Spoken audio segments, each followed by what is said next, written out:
우리는 5월 한 달간 행복한 교회 만들기 프로젝트로 해서요, 행복에 관한 말씀들을 나누고 있습니다. 지난주는 우리가 행복한 삶을 살아가는 방법에 대해서 나누었어요. 행복한 삶을 살기 위해서는 우리가 믿음 안에서 주님 안에 늘 거해야 된다고 말씀드렸고, 늘 사랑으로 존중하고, 또 항상 우리 안에 기쁜 생각, 기쁨의 언어, 그래서 그런 것들을 통하여 신앙 안에서 정말 기쁨으로 우리 살아갈 수 있어야 된다. 그리고 기쁨으로 즐겨야 한다라고 말씀드렸습니다. 오늘은 어머니날, 마더스데이라기도 하고, 한국으로 따지면 지금 어버이 주일이에요. 그래서 둘째 주는 항상 어버이를 지키는데, 그래서 행복한 교회 만들기 2탄으로 행복한 가정, 그것을 만들고자 말씀을 선포하려고 하는데요. 여러분, 행복한 가정에서 행복한 사회와 행복한 공동체를 이룰 수 있기 때문에 오늘 말씀을 통해서 정말 행복한 가정을 이루는 이 세 가지 요소를 통해서 저와 여러분을 통해 가장 행복한 가정들을 만들어 가셨으면 좋겠습니다. 그런 얘기가 있잖아요. 부모와 자식 간의 관계는 무슨 관계다? 천륜의 관계다. 하늘이 정해줬기 때문에 끊을 수 없는 관계다 말씀하고 있죠. 얼마 전에 한 기사를 보게 됐는데요, 참 가슴 저리는 글이었습니다. 이야기인즉슨 이제 고등학교 다니던 딸이 어느 날 실종이 됐어요. 근데 20년이 되었는데도 아직도 못 찾았대요. 그래서 아직까지 이 딸을 찾고 있는 한 그림에 보이죠? 사진에 보이죠? 한 아버지의 기사였습니다. 딸을 찾기 위해 딸의 사진이 있는 그런 전단지를 만들어 만나는 모든 사람들에게 전했더니 한 200만 장이 넘었다고 해요.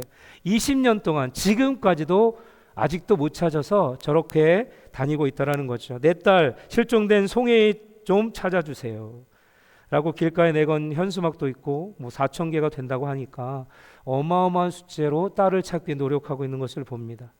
지금이라도 살아서 돌아올 것만 같아서 여전히 이사도 안 하고 전화번호도 바꾸지 않고 살아가고 있다라고 하는 거죠. 더 나아가 생업을 전폐하고 또 있는 거 다 소비하고 결국 기초생활수급자로 살아가면서 지금도 아빠하고 달려올 것만 같은 그런 마음으로 아침 9시에 나가서 저녁 5시까지 길가에서 이 송혜이를 찾고자 전단지를 돌리며 살아가고 있다라고 합니다. 20년 동안 지금도 여전히 그렇다고 해요. 참 이것을 보면서 가슴이 먹먹해 왔습니다. 이것이 부모의 마음인 것이죠. 그래서 부모가 죽으면 이런 말 있잖아요. 흙에다 묻지만 자식이 죽으면 가슴에다 묻는다란 말이 있어요. 그런 것처럼 참 부모의 마음이라는 것이 이렇습니다. 그리고 하나님께서도 10계명을 주실 때에도 1계명부터 4계명까지는 하나님과의 관계된 계명이에요. 그리고 5계명부터 10계명까지는 어떤 계명이에요? 첫 번째 계명이 바로 부모를 공경하라 라고 시작해서 이 사람과의 관계를 5계명부터 10계명까지 말씀해 주시고, 그 첫 번째 계명을 부모를 공경하라 라고 시작합니다. 그만큼 중요한 거죠. 그만큼 인간관계에 있어서, 가정에 있어서 끊을 수 없는 게 바로 이 천륜의 관계라는 것입니다. 자식이 부모를 선택하고 태어나는 것도 아니고요, 내가 좋아서 선택한 것이 아니에요. 부모가 좋은 자식을 선택할 수 있는 것도 아닙니다. 이런 관계를 잘 맺고 사는 가정이 행복한 관계의 가정이라는 것입니다. 그리고 에베소서 6장에 가보면 이런 말씀이 있어요. 땅에서 잘 되고 장수하려면 효도해라, 공경하라, 분명히 약속의 말씀을 주셨습니다. 그런데 요즘을 보면 때론 그렇지 못한 가정도 참 봐요. 뉴스나 이야기들 들을 때마다 폐륜적인 모습을 보게 됩니다. 때로는 부모를 학대하는 가정이 급속도로 늘어나고 있고요, 또 부모들은 자녀를 학대하는 경우도 있어요. 어느 어르신을 대상으로 보호 전문기관에서 신고된 통계가 있다고 합니다. 그 통계를 보니까 그 중에서도 아들이, 저도 아들인데요, 아들이 부모를 학대하는 것이 40%로 나왔고요, 딸이 부모를 학대하는 게 15.4%로 나와 있어요. 제가 딸을 가진 게 얼마나 감사한지. 그렇습니다. 이렇게 데이터로 나와 있어요. 그만큼 지금 세상은 이런 세상으로 흘러가고 있어요. 이런 학대를 받으면서도 주변에서는 그나마 신고를 해서 알았지, 부모들은 그것을 신고를 하지 않는다는 것. 왜요? 자식 때문에 그래요. 사랑하기 때문에. 전혀 그렇지 않다. 신고를 하지 않는다라는 거예요. 아마 이 데이터보다 더 많을 수도 있어요. 21세기에 지금 우리가 살아가고 있는 이 세계의 가장 위기는 경제가 아니라 바로 이 가정의 파괴라는 거죠. 그렇죠? 그것이 요인이라고 말하고 있는 사람도 너무나도 많습니다. 가정은 인간이 우리가 살아감에 있어서 가장 우리 안에 있어서 육체적으로 정신적으로 가정을 통해 평안을 얻고 안식을 얻어야 할 그 가정이 지금은 무너져 가고 있다는 거죠. 하나님이 주신 창조하신 제정하신 그 가정의 근본 뿌리들이 흐트러지고 있고 뽑혀지고 있습니다. 그러나 하나님께서는 그 가정을 통해서 하나님의 나라를 세우시기 원해서 그 가정을 통해 행복하기를 원하신다라는 것이죠. 여러분, 나무가 보이지 않아도 그 뿌리가 튼튼하면 어때요? 좋은 열매를 맺기 때문에 저 나무는 뿌리가 단단하겠구나 생각을 합니다. 그렇습니다. 가정이 튼튼해야 행복한 사회도 만들고 행복한 교회 공동체도 만들어 가는 것입니다. 그래서 한 가정의 행복은 그 사회와 국가에 있어서 건강과 평화와 그것들을 잴 수 있는 척도가 가정에 있어요. 여러분, 못 사는 나라를 보면 가정이 제대로 된 가정이 없어요. 그죠? 여러분의 가정은 행복이 넘치는 가정이 되기를 소망합니다. 그래서 하나님의 나라를 세워가기를 소망합니다. 여러분, 가정이란 그렇습니다. 함께 더불어 세워나가는 공동체입니다. 함께 사는 공동체 속에서 그런데 그 가운데 내가 즐거움이 없다라고 생각해 보십시오. 그러면 정말 지옥과 같은 그런 공동체가 될 수밖에 없어요. 부부가 더불어, 부모와 자식이 더불어, 형제와 형제가 더불어 즐거움이 되어야 하는데도 불구하고 만나면 싸우고 치고받고 그러면 얼마나 불행한 가정이 되겠습니까? 그렇습니다. 가정이란 여러 사람들이 모여서 함께 행복과 때로는 고통을 나누고 그러면서 서로 새겨주고 세워주고 하나가 되는 그런 공동체가 바로 가정입니다. 가정. 그래도 가정 같은 공동체가 되어야 그곳에서 행복을 찾을 수 있어요. 그래서 교회 공동체 안에서 우리는 믿음의 형제요 자매요로 하는 것이 다 그런 이유입니다. 그래서 믿음의 공동체 안에서 우리를 가족, 믿음의 가족이라고 부르는 거예요. 가족이란 공동체 속에서 기쁨도 슬픔도 함께하면서 더불어 하나가 돼서 살아가라 말씀하고 있는 것이죠. 여기서 더불어가 이루어지려면 필요한 것이 있는데 세 가지가 있습니다. 서로 양보하고 서로 이해하고 서로 뭐가 있을까요? 희생해야 돼요. 자꾸 내 생각, 내 뜻 그리고 양보가 없다. 그러면 그 공동체는 살아갈 수 없습니다. 더불어 두루 서로 이해하고 희생을 해야 한다는 것이죠.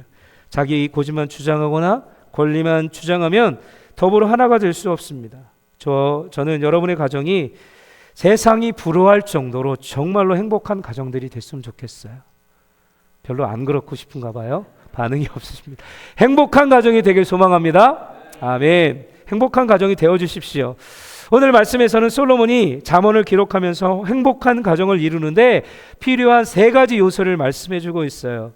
솔로몬이 어떤 솔로몬입니까? 왕으로서 모든 것을 취해봤고 모든 것을 가져봤고 모든 것을 경험해봤던 그 왕이 말년에 우리를 향해서 얘기하는 거예요. 자기가 경험했던 다 쓸데없다. 내가 누렸던 세상의 권력, 물질 다 해봤다. 없이 해볼 것 다 해봤다.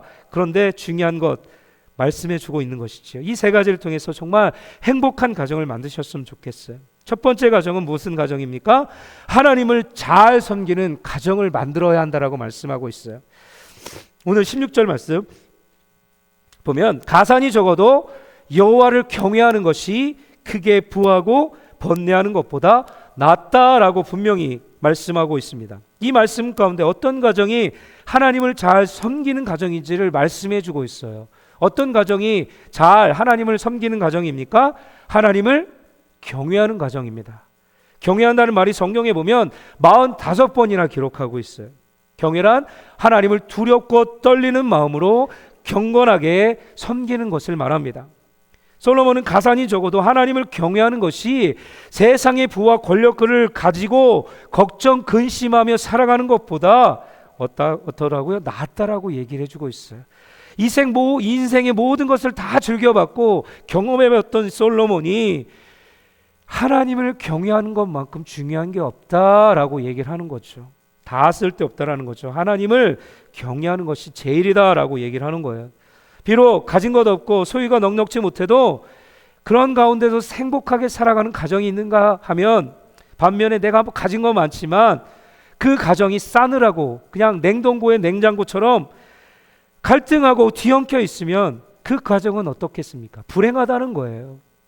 아무리 비싸고 좋은 곳에 좋은 장소에 집을 지어 살거나 들어가서 살면서 정말 냉장고처럼 늘 냉랭하고 살벌하다면 그 가정은 무슨 소용이 있겠습니까? 늘 불행하다는 거죠. 그런 가정에서 자란 아이들이 소망이 있겠습니까? 삐뚤어져서 마약도 할 것이고 아주 그냥 형편없이 살아가게 될 것입니다. 솔로몬은 말합니다. 하나님을 경외하는 것이 행복의 근원이다. 가장 밑바탕에 무엇이 깔려 있어야 돼요? 하나님을 제일로 섬겨야 되는 거죠. 경외하라는 것입니다. 그렇습니다. 우리 가정이, 우리 공동체가 하나님을 경외할 때 행복하게 되는 거예요. 그리고 하나님을 잘 섬기는 가정은 그 밑바닥에 무엇이 깔려 있어요? 경외하는 자들에게는 믿음의 뿌리를 잘 받고 있어요. 그만큼 믿음이 중요한 거예요. 믿음이 흔들리거나 믿음이 약해 있으면 아무리 등치가 좋고 건장한 것처럼 보이는 나무를 할지라도 비바람이 살살 불어도 넘어가게 되어 있어요. 그렇습니다. 하나님의 말씀을 가지고 믿음으로 서서 믿음의 뿌리를 잘 내리는 가정이 행복한 가정이라는 것이죠. 믿음처럼 귀한 것이 없습니다. 하나님을 잘 믿는 것에 그 밑바탕에 행복의 뿌리가 깔려 있어야 하는 것이지요. 자녀들에게 많은 재산을 주면 좋지요. 당연히 좋지요. 그런데 무엇보다도 무엇을 심어주어야 하냐면 그들의 가슴에 하나님을 경외하는 믿음을 심어주어야 한다는 것입니다. 아무리 돈을 많고 그것을 물려주면 무엇합니까? 하나님을 잊어버리면 그의 가정은 아무 소용이 없어요. 하나님을 심어주어야 되고 하나님을 경외하는 믿음을 그들에게 심어주어야 돼요. 자녀들이 어려서부터 하나님이 없이는 살 수 없다라고 고백하며 살아간다면 그 자녀들은 반드시 하나님의 축복의 통로가 될 것입니다. 믿음의 유산을 물려받은 자녀가 될 것이라는 거예요. 신명기 6장 7절에 보면 내 자녀에게 부지런히 가르치며 집에 앉았을 때든지 길을 갈 때든지 누워 있을 때든지 일어날 때든지 이 말씀을 강론할 것이며, 그리고 6장 24절로 가보면 여호와께서 우리에게 이 모든 규례를 지키라 명하셨으니 이는 우리가 우리 하나님 여호와를 경외하여 항상 복을 누리게 하기 위하심이며 또 여호와께서 우리를 오늘과 같이 살게 하려 하심이니라. 그렇습니다. 우리가 하나님을 믿고 그 믿음 안에서 뿌리를 잘 내리면 그 가정은 어떻게 된다는 거예요? 하나님께서 복의 통로로 삼아 주시겠다라는 것이죠. 그래서 우리는 그 믿음을 자녀들에게 그 어떤 것보다도 물려줄 줄 알아야 하는 것입니다. 여러분 가정이 하나님을 잘 섬겨 하나님의 복된 가정으로 살아가시기를 주님의 이름으로 간절히 축복합니다. 두 번째로 행복한 가정을 이루기 위해 필요한 것은요, 이거는 너무 말아도 지나치지 않아요. 사랑입니다. 사랑이 너무나도 필요한 것이지요. 가족 공동체에 가장 필요한 것은 바로 사랑입니다. 오늘 17절 말씀을 볼까요? 채소를 먹으며 서로 사랑하는 것이 살찐 소를 먹으며 서로 미워하는 것보다 낫다라고 말씀하고 있어요. 여러분, 소유가 부족해도 사랑하는 것이 행복입니다. 가진 것 없지만 그 안에서 사랑이 무너지기 시작하면 한없이 불행한 거예요. 가진 것 없어도 사랑하십시오.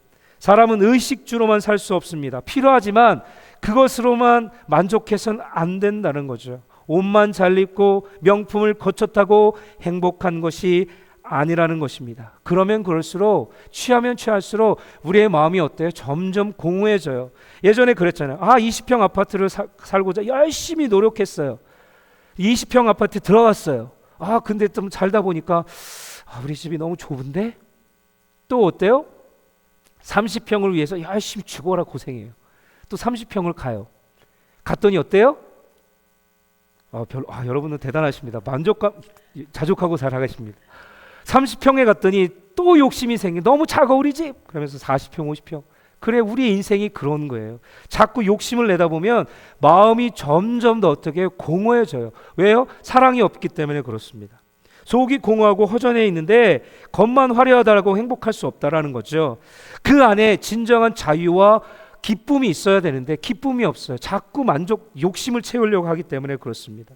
그러나 가정 안에서 내가 정말 사랑받는 자녀로 사랑받고 있구나라고 여겨지고 깨닫게 되면 돈이 없어도 가진 것 없어도 물론 힘들 수 있지만 그러나 공허하지 않는다라는 거죠. 이 사랑으로 채워져 행복할 수 있다라는 것입니다. 여러분, 자녀들의 탈선이 어떤 가정에서 많이 일어날까요? 가난 때문에 탈선하지 않는데요. 부모의 그 지식순 많이 배워 그런 것 때문에 탈선하지 않는데요. 오히려 탈선하는 가정을 보면 사랑은 없는 채 뭐든지 돈으로 해결하려는 가정에 탈선이 일어난다는 거예요. 그냥 뭐 어떤 일이 있어? 그래 이거 사. 사랑도 없이. 그거 너 그랬어? 이걸로 사. 그래서 그런 부모 밑에서 자란 자녀들이 탈선할 확률이 더 높다라는 거죠. 사랑은 없고 돈만 있는 거예요. 가정 속에 보이지 않는 따뜻한 사랑이 있어야 한다라는 거죠. 세상에서 가장 아름다운 말이 뭡니까? 사랑합니다. 사랑이라는 거예요. 가정 공동체 중심은 바로 사랑입니다. 가정은 사랑을 먹고 사는 거죠. 예전에 좀 오래됐는데 중국의 스촨성에 지진이 있었다고 해요. 여러분 아시나요? 엄청난 큰 지진이 있었어요. 인명피해가 어마어마했습니다. 그때 건물 붕괴 현장에서 촬영된 한 사진이 놀라울 정도로 세계에 많은 감동을 주었어요. 사망자들 가운데 한 장의 사진이 있었는데 전 세계인이 감동을 눌렸고 눈물을 흘렸다는 거죠. 어떤 사진이었냐면 지진에서 죽어있는 엄마의 품속에서 살아있는 아기를 그 아기의 구출된 모습을 사진으로 찍었는데 그 사진이었다라는 거죠. 엄청난 그런 대지진 속에 당시 식사를 하고 있었던 모양이에요. 그 어머니가 거대한 지진이 발생하자 자기 자식을 살리려고 건물이 붕괴되는데 불구하고 어머니가 그 아이를 젖을 물리고 이렇게 등을 굽여서 그 채로 발견됐다라는 거예요. 아기가 살아서. 근데 무너지면 어떻습니까? 콘크리트가 무너지고 철근이 무너지고 그러면 버틸 수가 없어요. 근데 그 어머니는 그것을 버텨냈어요. 근데 어머니는 안타깝게도 죽었지만 그 아이는 그 당시에 젖물린 상태로 살아 있었다고 합니다. 이게 그런 상황에서 수십 톤에 쏟아지는 콘크리트를 더미를 눌려 척추가 부러지면서까지 아기를 살렸던 거예요. 며칠 후에 구조대가 그 어머니를 발견하고 시신을 드러냈는데 몸을 웅크려 만든 그 품 안에 아주 상처 없이 살아있는 아기를 발견하게 되었다는 것입니다. 더욱 놀라운 것은 죽어가는 상황 속에서도 엄마는 아기에게 아까도 말했지만 젖을 물렸고 발견 당시에 아기는 계속해서 젖을 물고 있었다는 거죠. 그리고 그 척추가 부러질 정도로 엄청난 무게를 감싸 안으면서 고통을 맞으면서 죽어갔는데 그 가운데도 놀라운 게 핸드폰에 이런 글이 써 있었다라는 거죠. 핸드폰도 같이 발견됐는데 이런 글이 써 있었대요. 사랑하는 아기야, 엄마는 너를 사랑했단다. 만일 내가 살아남게 된다면 엄마가 너를 사랑했다는 걸 절대 잊지 말길 바란다. 이렇게 그 죽어가면서 핸드폰에 글을 쓴 거예요.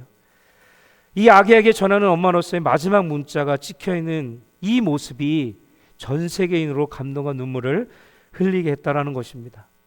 사랑의 힘은 대단한 것입니다. 이것처럼 대단한 것입니다. 그래서 우리가 행복한 가정이 되려면 그래서 참 어머니가 대단하다는 생각이 들어요. 이런 사랑이 있었기 때문에 제가 있었고 여러분이 있었고 또 여러분의 자녀도 그런 사랑으로 인하여 또 그의 자녀의 이렇게 사랑 공동체가 이어나가는 것 아니겠습니까? 그렇기 때문에 사랑이 중요합니다. 누군가의 사랑을 줄 수 있고 사랑을 받는다는 것은 행복한 것입니다. 그리고 내가 사랑을 받아봐야 남을 사랑할 수 있는 거예요. 그리고 솔로몬 이렇게 우리를 향해서 권면합니다. 사랑하되 그 안에서 이 사랑으로 무엇을 정복해 나가라 말씀합니까? 미운 것을 정복해 나가라 말씀하고 있습니다. 17절을 한 번 더 보겠습니다. 채소를 먹으며 서로 살아가는 것이 살찐 소를 먹으며 뒤에 서로 미워하는 것보다 낫다라고 말씀하고 있어요. 누군가를 미워하며 산다는 것은 참으로 고통스러운 일이에요. 남을 미워하고 있는 동안 어때요? 내 자신도 그 마음과 미움을 통해서 그 마음이 어떻게 해요? 영원히 병들어가기 시작해요. 자꾸 미운 감정들이 생기면 생길수록 내 마음도 골병이 들어간다는 사실을 기억하십시오. 사울을 생각해 보면 그렇잖아요. 사울이 처음에는 시작은 참 좋았어요. 근데 그 안에 악한 영이 들어가자 다윗을 죽이려고 합니다. 그때 자꾸 미운 감정이 생김으로 말미암아 자꾸 악한 영이 더 역사해서 사울의 삶은 황폐해져 갔습니다. 마귀에게 속아서 그 안에 질투와 미움이 다윗을 죽이려고까지 했어요. 얼마나 사울의 마음이 비참했겠습니까? 결국 마음에 사로잡힌 사울은 점점 더 망해갔고요. 다윗은 점점 더 흥해가는 것을 우리는 말씀을 통해서 배울 수 있어요. 또 한 가지 예로 북이스라엘의 7번째 왕 아합왕이 있습니다. 아합왕도 그랬어요. 엘리야를 미워해서 죽이려고 엘리야를 엄청나게 쫓아다녔어요. 그러나 결국은 자신뿐만 아니라 가족과 나라까지 비참하게 만들게 돼요. 우리가 더 오래 구약 처음으로 가서 아담이 있어요. 아담의 자식들이 그랬잖아요. 자식들이 화목하지 못했어요. 미워하고 시기하다가 결국 형이 어떻게 동생을 죽이게 되는 역사까지 만들어갑니다. 죄를 범하게 됩니다. 결국 자신도 행복하지 못하고 일평생 엉겅퀴를 헤치면서 무거운 짐을 지고 살아가야만 했어요. 성경이 그 이야기들을 증거하고 있습니다. 과거뿐이 아니에요. 요즘 현 시대에도 이 미움을 이기지 못해서 정말 살인까지 저지르는, 폐륜을 저지르는 그런 행동까지 서슴지 않고 있는 시대에 바로 이 시대입니다. 평생을 돌이킬 수 없는 그런 불행한 일들을 해나간다는 거죠. 참 안타까운 현실입니다. 우리에게 미움은, 저와 여러분들에게 미움은 도움이 됩니까? 안 됩니까? 되지 않습니다. 미워하지 마십시오. 그래서 이 미움을 통해서 여러분의 행복을 갈아먹지 마십시오. 여러분, 가정이나 이웃이나 우리가 사랑함으로, 물론 죄는 미워해야 돼요. 근데 그 죄는 미워해야 되지만 그 사람은 우리가 사랑할 수 있어야 된다는 거죠. 죄는 하나님께서 분명히 가까이 하지 말라고 말씀을 하셨어요. 그렇기 때문에 죄는 우리가 가까이 해서는 안 되겠지만 그 사람은 우리가 사랑할 수 있는 마음까지, 원수까지도 사랑할 수 있는 마음까지 품어야 하고 그들 향해서 우리가 기도해 주어야 된다는 것이죠. 마지막 세 번째로, 행복한 가정을 이루기 위해서는 우리 안에 행복을 막는 장애물을 제거해야 한다라고 말씀하고 있습니다. 이 장애물에 대해서 18절로 20절 말씀까지 잘 얘기해 주고 있는데요. 그 첫 번째로 행복을 방해하는 장애물이 첫 번째로 기록되어 있습니다. 18절을 보면 다투지 말라라고 얘기하고 있어요. 읽어볼까요? 분을 쉽게 내는 자는 다툼을 일으켜도 노하기를 더디하는 자는 시비를 그치게 한다라고 말씀하고 있습니다. 그리고 잠언 17장에 가보면 1절에 마른 떡 한 조각만 있고도 화목하는 것이 제육이 집에 가득하고도 다투는 것보다 낫다라고 얘기하고 있어요. 여기 제육이 뭡니까? 진수성찬을 말합니다. 즉 마른 떡 한 조각을 먹으면서도 웃음과 즐거움이 있는 집이 진수성찬을 차려놓고 정말 으르렁거리면서 싸우고 다투는 것보다 더 행복하다라고 얘기를 하고 있는 거예요. 맞습니다. 분노는 항상 다툼의 원인이 됩니다. 사람이 모이는 곳에서 항상 나와 똑같은 사람은 있을 수 없어요. 옆에 분을 한번 바라볼까요? 나와 똑같은가요? 여러분과 똑같으신가요? 다 달라요. 하나님께서 이 세상의 모든 하나님의 백성들은 하나하나 다 존귀하고 보배롭고 소중하게 창조하셨고 각자의 기질대로 특질대로 창조하셨어요. 똑같은 사람이 없습니다. 그렇기 때문에 다양한 사람들이 함께 모인 것이 가정일 것이고 공동체잖아요. 그렇기 때문에 그 가정 안에 무엇을 이루어야 돼요? 하모니를 이루어야 돼요. 여러분, 이 하모니라 생각하면 누구를 생각합니까? 오케스트라가 생각이 납니다. 여러분, 오케스트라 아시죠? 악기마다 고유한 소리를 잘 낼 때 그 오케스트라를 통해서 아름다운 하모니의 음악들이, 선율들이 나타나게 되어 있고 들려져요. 타악기, 관악기, 현악기 다 있지만, 여러 가지 수십 대의 악기들이 있지만 어느 하나 틀리지 않고 조화롭게 아름답게 그 음악을 들으면 오히려 은혜를 받습니다. 그런 것처럼 가정은 조화롭게 되어야 돼요. 그 안에 만약에 나는 잘났어, 막 바이올린이 소리내어 한다면 그 오케스트라는 망치고 말 것입니다. 그 연주는 불협화음의 연주가 되고 망치게 될 것입니다. 그렇습니다. 악기가 서로 잘 배정되어서 각기 자기 소리를 각자 위치에서 잘 내줄 때 아름다운 연주가 되듯이 가정도 그런 가정이 되어야 된다고 말씀하고 있는 거예요. 가정에서도 역할이 중요한 것입니다. 가정에서는 아버지가 있죠. 아버지는 아버지의 역할을 감당하고요. 어머니는 어머니의 역할을 감당해요. 그리고 자녀는 자녀의 역할을 감당해야 합니다.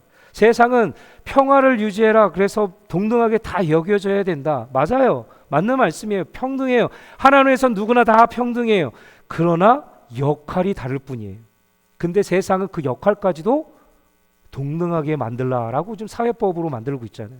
남자는 남자 역할이, 여자는 여자 역할이 있는데 남자가 여자 역할을 하게 하고 여자가 남자 역할을 하게 되고 나는 남자인데 여자야 라고 생각을 하고 여자는 여자인데 남자라고 생각을 해서 그 역할들을 어긋나게 만들기 시작하는 게 문제라는 거예요. 근데 세상은 이 모든 게 평등하다 얘기해요. 존중하라 얘기해요. 그러나 하나님의 법은 그렇지 않습니다. 질서가 있고 그 안에서 각자의 역할들이 있어요. 아빠, 엄마, 자녀, 그리고 우리 믿음의 사람들의 역할이 있는 거예요. 근데 이것을 뛰어넘으려고 해요. 그렇습니다. 가정에서 이 각자 역할을 잘 해나갈 때 하모니를 이루고 그 가정이 행복해질 수 있다라는 것입니다. 조율하지 못한 악기처럼 자꾸 그렇게 되면 가정이 시끄러워질 수밖에 없고 가정이 무너질 수밖에 없어요. 그런 가정은 하나님이 세워준 가정이 아니라는 거죠. 세상은 점점 더 가정이 무너집니다. 다시 우리는 이 가정을 세워야 되고 조율해 나가야 돼요. 하나님의 말씀으로, 바른 진리의 말씀으로 역할을 잘 분담해서 각자의 바른 역할들을 감당하시기를 주님의 이름으로 간절히 축복합니다. 그리고 두 번째 장애물이 말씀하고 있습니다. 19절에 봅니다. 게으름입니다. 게으른 자의 길은 가시 울타리 같으나 정직한 자의 길은 대로다라고 말씀하고 있습니다. 게으르지 말라는 거죠. 여러분, 게으름은 성경에 말하는 7가지의 악 중에, 죄악 중에 하나로 기록하고 있습니다. 그만큼 중요하다는 거죠. 우리의 믿음이 사람들은 부지런하고 근면하게 살아야 돼요. 특히 크리스찬들은 더욱더 내게 맡겨진 일에 최선을 다하며 살아야 합니다. 그리고 하나님을 섬기는 일에 부지런해야 합니다. 로마서 12장 11절, 부지런하여 게으르지 말고 열심을 품고 주를 섬기라. 최선을 다하고 결과를 맡기는 것이 바른 신앙이지, 게으르고 막연한 그냥 불로소득해서 그것을 기다리며 사는 것이 바로 게으름이라는 것이죠. 그렇게 살지 말라는 거예요. 신앙생활도 게으르면 나태해집니다. 가정도 게으르면 빈궁이 강도처럼 밀려온다라고 말씀하고 있어요. 지금 시대는 우리의 신앙을 점점 더 게으르게 만들어요. 편한 것을 요구하고요. 이제는 현장에 나와 예배 드리지 못하게 하잖아요. 코로나 이후에. 그냥 온라인이 있기 때문에 얼마나 편해요. 조금만 불편해도, 조금만 바빠도 그냥 앉아서 예배 드리면 됩니다 라고 얘기하잖아요. 마음의 중심이 흐트러져 있어요. 얼마 전에 그 목회연구소의 데이터를 보니까 한국에는 지금 코로나 이후에 현장 예배 회복률이 80% 정도밖에 안 된대요. 그러나 감사한 것은 물론 지역적인 위치도 있겠지만 미국은 그나마 90%가 넘어갔어요. 물론 여러 가지 이유가 있겠지만 그만큼 우리가 현장에 대한 그 사모함이 있어야 되고 온라인으로 혹 부디하게 드려도 현장에서 드리는 것처럼 철저하게 옷 정결하게 입고 그런 마음의 자세가 중요하다는 것이죠. 우리의 마음이 흐트러지기 시작하면 신앙도 흐트러지고요. 그렇습니다. 나태해지게 된다는 것입니다. 가정을 잘 지켜주십시오. 여러분의 가정은 온 식구가 정말 부지런히 일하면서도 그 가운데서도 하나님을 잘 섬겨 나가시기를 주님의 이름으로 축복합니다. 그리고 세 번째로 행복의 장애물은 불효라고 해요. 불화라고 해요. 20절 말씀을 볼까요? 지혜로운 아들은 아비를 즐겁게 하여도 미련한 자는 어미를 업신여긴다 말씀하고 있습니다. 자녀들은 부모께 공경을 해야 되고 효도해야 합니다. 그리고 골로새서 3장 21절을 보면 아비들아 너희 자녀를 노엽게 하지 말지니 낙심할까 함이라. 우리 부모들은 자녀들을 노엽게 하지 말아야 합니다. 가정 안에서 가장 정말 이 좋지 못한 게 서로 비방하고 싸우는 거예요.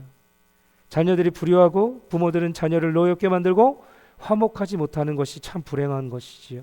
이것을 없애라 말씀하고 있습니다.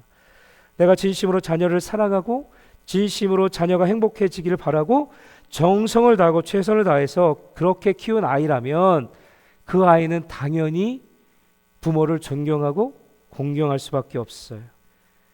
그러므로 부모된 자는 자녀를 노엽게 하지 말고 주님의 말씀, 그 진리의 말씀으로 양육하고 가르쳐야 되고 훈계해야 합니다. 그래야 온전한 가정을 만들 수 있어요. 에베소서 6장에 또 이렇게 기록하고 있습니다. 1절로 4절 보겠습니다. 자녀들아, 주 안에서 너희 부모에게 순종하라. 이것이 옳으니라. 내 아버지와 어머니를 공경하라. 이것은 약속 있는 첫 계명이니 이로써 내가 잘되고 땅에서 장수하리라. 또 아비들아, 너희 자녀를 노엽게 하지 말고 오직 주의 교훈과 훈계로 양육하라. 하나님께서 정하신 가정은 그죠? 남자와 여자가 만나 자녀를 낳고 행복하게 주님을 잘 섬기며 살아가게 하기 위한 가장 귀한 제도입니다. 하나님께서 그렇게 만드신 게 가정이에요. 가정은 하나님께서 우리의 행복을 위해서 주신 가장 거룩하고 기본이 되는 제도예요. 그렇기 때문에 우리는 이 제도임을 하나님 주신 가장 고귀하고 존귀한 이 가정을 어떻게 해요? 그 안에서 서로 사랑하고 아끼면서 부모들은 말씀으로 잘 양육하고 훈계하고 자녀들은 부모를 공경해서 효도함으로 행복한 가정을 만들어 가야 하는 것이 당연한 것입니다. 늘 이때마다 들려지는 얘기지만 이만큼 중요하기 때문에, 그리고 하나님은 행복한 가정을 바라고 계시기 때문에 이 말씀을 늘 들어도 지나치지 않는 것입니다. 여러분, 말씀을 마치도록 하겠습니다. 행복한 가정을 만들기 위해서 앞에 세 가지 말씀드렸어요. 첫 번째 뭐였나요? 하나님을 잘 섬기는 가정이 되어야 되고, 그래서 그 하나님을 섬길 때 그 안에 경외하는 마음, 그 안에 믿음의 뿌리를 내리고 그 믿음의 뿌리를 가지고 살아가라 말씀했습니다. 그 다음으로 서로 사랑하라 말씀을 드렸습니다. 서로 미워하는 것은 가정 공동체에 전혀 도움이 되지 않는다라는 거예요. 고린도전서 13장에 보면 믿음, 소망, 사랑, 이 세 가지는 항상 있을진데 이 중에 제일은 사랑이라 말씀하고 있습니다. 그런 것처럼 여러분, 가정 안에서 사랑을 만들어 가십시오. 그리고 그 안에 행복한 가정을 방해하는 것들 뭐라고 말씀드렸습니까? 다투고 게으르고, 그리고 부모와 자식 간의 불의와 불화 등을 제거하라 말씀하고 있습니다. 하나님의 축복받는 믿음의 가정은 이런 가정이에요. 이 세 가지를 잘 지켜나갈 때 저와 여러분들 가정이 하나님이 지키시고 하나님의 복된 가정이 될 줄로 믿습니다. 가정은 사람이 살아가는 데 있어서 가장 중요한 안식처예요. 행복의 뿌리가 되는 곳이기도 하고요. 하나님이 주시는 모든 축복도 가정으로부터 시작됩니다. 내 가정이 불행하면 내가 함께하는 공동체, 특별히 교회 공동체도 쉽진 않아요. 어려워질 수밖에 없어요. 여러분의 가정을 잘 만들어 가시고 하나님이 이 땅 가운데 세워주신 아름다운 가정을 정말로 말씀 안에서 잘 지켜 나가 주시기를 주님의 이름으로 간절히 축복합니다.